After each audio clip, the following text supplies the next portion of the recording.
स्वागत है आप सभी का, आपके साथ मैं हूं स्वप्निल। तो कैंपस का किंग कौन होगा, इसका जवाब आज सामने आना है। छात्र संघ चुनाव 2022 के लिए कल मतदान हुआ। कई सारी घटनाएं दिन भर सुर्खियां बटोरती रहीं, लेकिन 1 बजे तक आखिरकार मतदान संपन्न हुआ। हालांकि कई जगहों पर मतदान प्रतिशत काफी कम रहा और कई जगहों पर बहुत अच्छा रहा। लेकिन इस मतदान ने क्या गुल खिलाया है? किसे छात्रों ने अपना प्रतिनिधि चुना है, किसे एपेक्स में चुना है, इसका जवाब आज सामने आ जाएगा। छात्र संघ चुनाव की काउंटिंग आज होनी है। सुबह 10 बजे से काउंटिंग का दौर शुरू हो जाएगा। देखिए, 3 ऐसी जगह हैं जहां के नतीजे आज दिन भर काफी मायने रखने वाले हैं, काफी उन पर बातचीत होगी। एक है उदयपुर, एक है जोधपुर और सबसे ज्यादा है राजस्थान यूनिवर्सिटी। इधर आरयू की बात कर लें तो आरयू कैंपस के बाहर पहली बार ऐसा है, छात्र संघ चुनाव के अब तक के इतिहास में पहली बार आरयू कैंपस के बाहर कॉमर्स कॉलेज में काउंटिंग होगी। आरयू के लिए जो वोटों की काउंटिंग है वो कॉमर्स कॉलेज में होनी है। इसमें यूनिवर्सिटी के 107 कर्मचारियों की ड्यूटी लगाई गई है। देखिए, बैलेट बॉक्सेस जहां पर काउंटिंग होनी है मतगणना स्थल पर लाए जाएंगे, टेबल पर रखे जाएंगे। हर एक टेबल पर कैमरे से निगाह भी रखी जाएगी। और ज्यादा जानकारी के लिए जुट रहे हैं सहयोगी लवली। देखिए, जो जितने भी प्रत्याशी हैं उनके लिए आज सुबह तक का इंतजार ही काफी मुश्किल था, तो ये जो 1.5 घंटे बाकी हैं वो तो और मुश्किल रहने वाला है। देखिए, बिल्कुल आपने सही कहा कि 1.5 घंटे का वक्त जो है बड़ा मुश्किल है और 10 बजे से जो पहला परिणाम होगा वो संगठन कॉलेजों में आना शुरू होगा। और रही बात अपेक्स के इलेक्शन की, अध्यक्ष महासचिव की, तो उसका परिणाम जो है 12 बजे से आना शुरू होगा। इसका रुझान जो है वो करीब 10 बजे के बाद में आना शुरू होगा और इसको लेकर के तमाम जो तैयारियां हैं, औपचारिकता है, वो यहाँ पर पूरी कर ली गई है। 10 बजे से यहाँ पर जो मतपेटियां हैं जो सील की गई थी स्ट्रांग रूम में, उसे प्रत्याशियों की मौजूदगी में खोला जाएगा और उसे टेबल पर जमाने का जो काम है वो किया जाएगा। 107 कर्मचारी जो है वो इसमें जुटे रहेंगे और देर रात तक आज ये जो शुरुआत हो रही है 10 बजे से, ये देर रात तक रात की 10 बजे तक से लेकर के हो सकता है 12 बजे तक संभावित जो समय बताया जा रहा है, तब तक जो है इसकी मतगणना का जो काम है वो पूरा हो पाएगा। और तमाम जो अपेक्स की जो दोनों बॉडीज हैं, अध्यक्ष और महासचिव, उसके अलावा जो संगठक कॉलेज हैं जयपुर के, चाहे महारानी हो, चाहे महाराजा हो, चाहे कॉमर्स लॉ इवनिंग हो या लॉ मॉर्निंग हो, तो सभी का जो परिणाम है ये पहले आना शुरू होगा और बेहद स्फूर्ति के साथ में परिणाम आएगा, क्योंकि बैलेट पेपर्स को गिनने के लिए जो टीम लगाई गई है वो एक बड़ी टीम लगाई गई है और 107 कर्मचारी इन बैलेट पेपर्स को गिन करके तय समय में जो है इसकी मतगणना का जो काम है वो पूरा होगा। पहले कॉलेज पूरे होंगे, उसके बाद में संगठक महासचिव के जो बैलेट पेपर आए हैं अलग अलग कॉलेजों से, उसे कलेक्ट करने के बाद में मेन कैंपस की जो पेटियां है वो खोली जाएगी और उसके बाद ये तय हो जाएगा कि राजस्थान यूनिवर्सिटी का कैंपस का किंग कौन है। जी, आपसे इस बारे में पहले मैं चर्चा कर चुका हूं। देखिए, मुझे अच्छा लगा आप जो मुस्कुराकर ये पूरी जानकारी दी है, आपकी मुस्कान आवाज के रूप में सामने भी आई। लवली, मैं आपसे ये पूछना चाह रहा हूं, अब हालांकि पहले भी मैंने आपसे पूछा है सुबह, आपको याद होगा। मैं ये कहना चाहता हूं कि कल देर शाम तक जितनी भी आपत्तियां आई उनका निस्तारण हो चुका है या आज शुरुआती हंगामेदार रहने वाली है?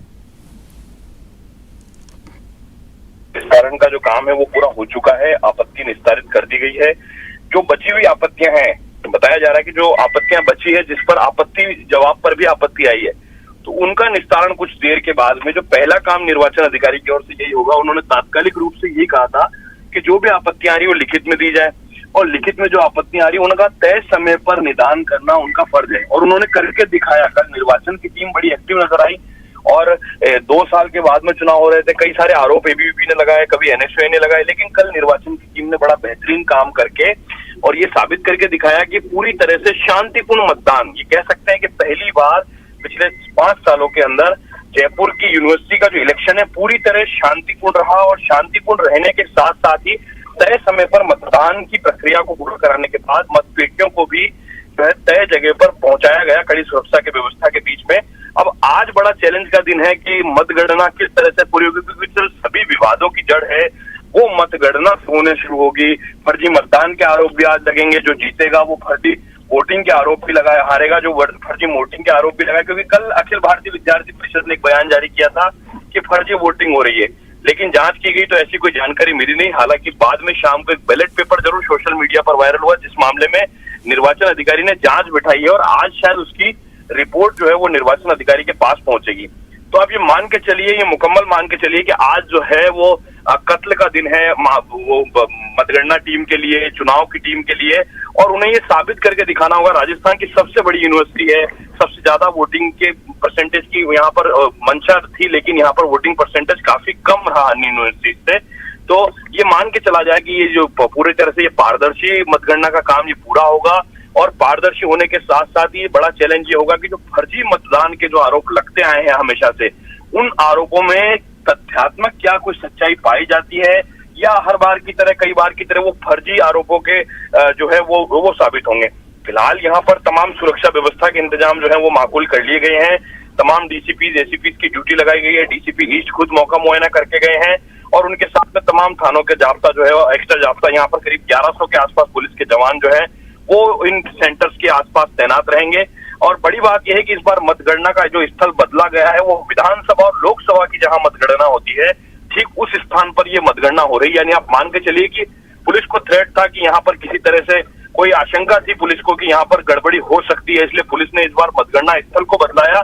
और मतगणना स्थल को न केवल बदलाया गया बल्कि यहाँ की सुरक्षा व्यवस्था को भी लोकसभा और विधानसभा चुनाव जैसा करने की कोशिश की गई है, ताकि यहाँ पर एक पारदर्शी तरीके से ये मतगणना की प्रक्रिया पूरी हो सके। क्योंकि सरकार चुनावी साल में जा रही है, अगर किसी भी प्रकार से कोई गड़बड़ी होती तो सरकार को इस बात को भुगतना पड़ेगा।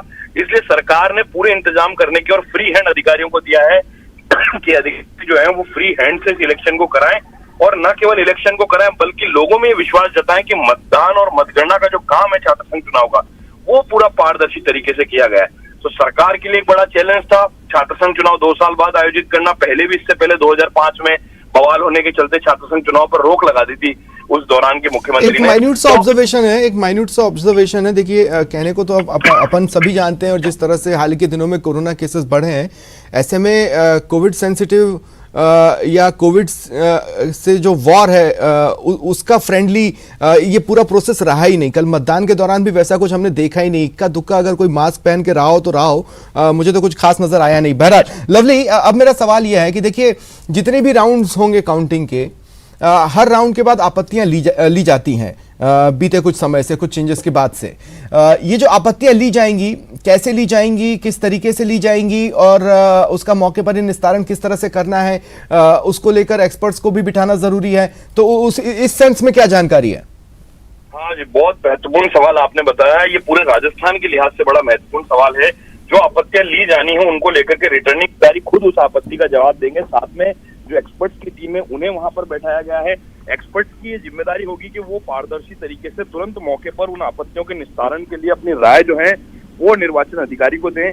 निर्वाचन अधिकारी में चुनाव अधिकारी भी शामिल है, साथ साथ में DSW जो कि चुनाव की पूरी प्रक्रिया को आयोजित करा रही है वो भी शामिल है। दोनों मिलकर के वहीं पर आपत्ति का निस्तारण करने की उन्हें जिम्मेदारी जो है वो सौंपी गई है। और आपत्ति को न केवल लेने, लिखित में ये आपत्ति जो है वो मौके पर ली जाएगी, और अगर कोई गड़बड़ी मौके पर पाई जाती है, बैलेट पेपर का बंडल इधर उधर होता है या कोई और गड़बड़ी, तो उसके निदान के लिए भी मौके पर ही डायरेक्शंस देने के लिए जो है, इसीलिए हर एक बैलेट को 2 व्यक्ति देखेंगे, और कौन वो व्यक्ति होंगे, कौन किस व्यक्ति के साथ ड्यूटी है, इस बारे में भी जानकारी अभी जब ड्यूटी पर जो टेबल पर पहुंच रहे हैं कर्मचारी उन्हें मिल रही है। और अभी आपको एक महत्वपूर्ण ब्रेकिंग जो हम ब्रेक करने जा रहे हैं कि अभी मॉक मतगणना जो कहते हैं कि मतगणना का जो ट्रायल है वो शुरू किया जाएगा अब से 5 मिनट से 10 मिनट के बाद में। और मतगणना का ट्रायल जो है वो शुरू करने के साथ ही ये तय हो जाएगा कि मतगणना की जो प्रक्रिया है वो किस तरह से पूरी होगी। मौखिक आपत्तियां एंटरटेन नहीं की जाएंगी, आपकी बात का मतलब मैं ये निकालूं? देखिए, अगर मौके पर अगर आपत्ति जैसा कुछ लगता है तो बिल्कुल मौखिक आपत्ति को भी स्वीकार किया जाएगा। और अगर लगता है कि इस बारे में आपत्ति को लेकर के सरकार को कोई प्रस्ताव भेजना है, कोई और बड़ा पेचीदा मामला है, तो मतगणना को रोक करके सरकार से मार्गदर्शन लेने का काम जो है वो निर्वाचन अधिकारी करेंगे। उसके बाद ही मतगणना की जो प्रक्रिया है वो आगे बढ़ेगी। ऐसा पहले हो चुका है जब आपत्ति की वजह से जयपुर के राजस्थान यूनिवर्सिटी के इलेक्शन की मतगणना को रोका गया था, और वो मतगणना 1-2 नहीं बल्कि 8 घंटे तक रुकी रही थी। इस दौरान सरकार से मार्गदर्शन मिलने के बाद में फिर मतगणना का जो काम है वो पूरा किया गया था। जी, देखिए, अगर विशुद्ध आर्यू की बात करूं तो उनकी एक चूक कल सोशल मीडिया पर काफी वायरल हुई है। उम्मीद की जानी चाहिए कि आज वो अपनी किरकिरी ना करवाएं, एक भी सवाल अपने ऊपर न लगवा लें। बहरहाल लवली, अब अगर मैं नतीजों के लिहाज से बात करूं तो आर्यू के नतीजे क्या मैसेज देंगे पब्लिक को? और दूसरा, जैसा कि मैं लगातार इस बात को मेंटेन कर रहा हूं कि मुख्य तौर पर हमें किसी भी एनालिसिस पर पहुंचने के लिए या ठोस बात को सामने रखने के लिए उदयपुर, जोधपुर और खासकर राजस्थान यूनिवर्सिटी, इन 3 जगहों पर नजर रखनी होगी। बिल्कुल सही कहा आपने। राजस्थान यूनिवर्सिटी के जो नतीजे हैं वो सीधे तौर पर सरकार की छवि से जोड़े जाने लगे हैं। जो राजनीतिक पंडित है उनका यह कहना है कि सरकार के जो संगठक है, सरकार का जो कांग्रेस का जो संगठक सहयोगी जो दल है एनएसयूआई, वो पूरी तरह से खुलकर के सरकार के लिए अपनी पैरवी करता है। वहीं दूसरी तरफ तो अखिल भारतीय विद्यार्थी परिषद है, वो ये कहता है कि हमारा सत्ता से कोई लेना देना नहीं है। लेकिन दोनों की ही नींद को अगर किसी ने उड़ा रखा है तो वो है निर्दलीय। और निर्दलियों का ये इतिहास रहा है कि अगर वोटिंग परसेंटेज कम रहता है राजस्थान यूनिवर्सिटी के अंदर तो निर्दलियों का पलड़ा भारी रहता है। और ठीक ऐसा मतदान के दौरान भी देखने को मिला, जब दोनों ही निर्दलीय, जो कि चाहे वो निहारिका जोरवाल की बात करें चाहे निर्मल चौधरी की बात करें, दोनों में ही जो है कड़ी टक्कर जो है वो बताई जा रही है एनएसयूआई की रितु बराला से। तो ऐसे में जो त्रिकोणीय संघर्ष ये बन गया है, हालांकि अखिल भारतीय विद्यार्थी परिषद का सामने माहौल नहीं था, लेकिन ये बताया जा रहा है कि विद्यार्थी परिषद ने साइलेंट तौर पर अपने वोटर्स से वोटिंग कराई है। तो अब क्या वोटिंग हुई है, क्या दावों में सच्चाई है, ये कुछ देर बाद स्पष्ट होना शुरू हो जाएगा। लेकिन जो त्रिकोणीय संघर्ष है उसने फिलहाल दोनों ही संगठनों की नींद उड़ा रखी है। जो निर्दलीय हैं उनके चेहरे की मुस्कान और उनकी बॉडी लैंग्वेज बता रही है कि किस तरह से वो इलेक्शन को लेकर के प्रिपेयर रहे और मतगणना के को लेकर के किस तरह से प्रिपेयर होकर के यहाँ आए हैं। और जो संगठक, जो छात्र संगठनों के जो पदाधिकारी हैं, उनके चेहरे की मुस्कान, उनकी बॉडी लैंग्वेज ये बता रही है कि कहीं ना कहीं कुछ नुकसान जरूर हुआ, जिसकी भरपाई अब कैसे होगी इस बारे में विचार और मंथन का दौर चलेगा। कल अखिल भारतीय विद्यार्थी परिषद ने शाम को अपने प्रत्याशियों के साथ एक बैठक भी की थी। एनएसयूआई ने कोई बैठक नहीं की, लेकिन उन्होंने बैठक करके मंथन किया आखिरकार क्या कमी रही, क्या अच्छाई रही, क्या कुछ रहा, चुनाव का फीडबैक लिया गया। तो ऐसे में आशंकित हैं सभी लोग कि, और ये भी कहा जा रहा है जो जानकार है उनकी ओर से, कि इस बार नतीजे चौंकाने वाले आएंगे। वोटिंग का जो आंकड़ा होगा वो बेहद कम होगा, जीत और हार का आंकड़ा वो बेहद कम रह सकता है, क्योंकि वोटिंग परसेंटेज बेहद कम रहा है। और हर पोल पर, हर पोलिंग पर करीब करीब आप मान के चलिए कि 500 में से 100, 500 में से 300, 1000 में से 700, 600 वोट ही गिरे हैं। तो ऐसे में, और बैलेट पेपर के माध्यम से मतदान जो है वो हुआ है, तो अपने आप में ये मतदान जो है कई तरीके से जो है वो प्रैक्टिकल रिसर्च के तौर पर देखा जाएगा। और आने वाले जो विधानसभा के चुनाव हैं उसके लिहाज से भी परिणाम बहुत महत्वपूर्ण होगा, क्योंकि ये माना जाता है कि यहाँ पर जो चुनाव लड़ते हैं छात्र संघ का, वो विधायक के टिकट के अपने क्षेत्र से दावेदारी करते हैं, और इसीलिए इसे राजनीति की पहली सीढ़ी भी कहा जाता है। वो बात अलग है कि 2014-15 के बाद के जो भी अध्यक्ष रहे वो यूनिवर्सिटी में ही आज भी नजर आते हैं। वो विधायक नहीं बन पाए किन्हीं कारणों की वजह से, क्योंकि जिस तरह से शिक्षा का स्तर, राजनीति का स्तर और तमाम तरह के स्तर की बात की जाती है, उस पर मंथन होने की जरूरत है। तो इस वजह से 14-15 के बाद के नहीं बन पाए। लेकिन इस बार का जो चुनाव है ये बड़ा रोचक बताया जा रहा है, और रोचक बताने के साथ ही कांटे की टक्कर वाला। ठीक है, आप नजर बनाए रखें लवली, आगे भी आपसे अपडेट्स लेते रहेंगे, खासकर उस वक्त जब काउंटिंग शुरू हो जाएगी। बहुत बहुत शुक्रिया फिलहाल जुड़ने के लिए।